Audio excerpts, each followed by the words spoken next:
Hello all, మా husband birthday special వ్లాగ్లో part 1 అండి. సో నేను ఈరోజైతే కీర్ సేమియా చేశాను. దానికోసం స్టవ్ మీద ఒక కడాయి పెట్టుకొని నెయ్యి వేసుకొని జీడిపప్పులు పిస్తా పప్పులు పక్కన పెట్టుకోండి. అలాగే నేను మామూలు సేమియా కాకుండా కీర్ సేమియా తీసుకున్నానండి. కీర్ సేమియా మనకి రంజాన్ టైంలో బాగా యూస్ చేస్తారు కదా, సో ఆ సేమియా అనమాట. దీన్ని ఒకసారి బాగా ఫ్రై చేసుకున్నానండి, కొంచెం కలర్ చేంజ్ అయ్యే వరకు. ఇది జాగ్రత్తగా కదుపుకోవాలండి విరిగిపోకుండా, అప్పుడే ఇది బాగుంటుంది ఈ కీర్. తర్వాత అదే ప్యాన్లో ఒక గ్లాస్ మిల్క్ వేసుకొని కొంచెం బాయిల్ అవ్వనివ్వండి.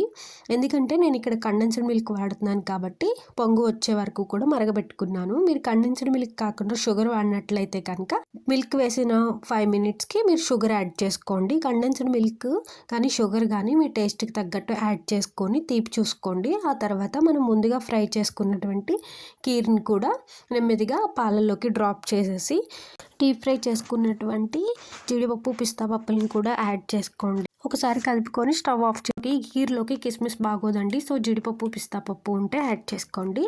ఇది చల్లారాక ఫ్రిడ్జ్లో పెట్టి సర్వ్ చేసుకుంటే దీని టేస్ట్ చాలా బాగుంటుందండి. వేడిగా సర్వ్ చేసుకున్న బాగానే ఉంటుంది. షార్ట్ లెంత్ ఎక్కువ అవుతుందని చెప్పి పార్ట్ 2 రిలీజ్ చేస్తున్నానండి. తప్పకుండా పార్ట్ 2 కూడా వాచ్ చేయండి. Thanks for watching. Bye bye.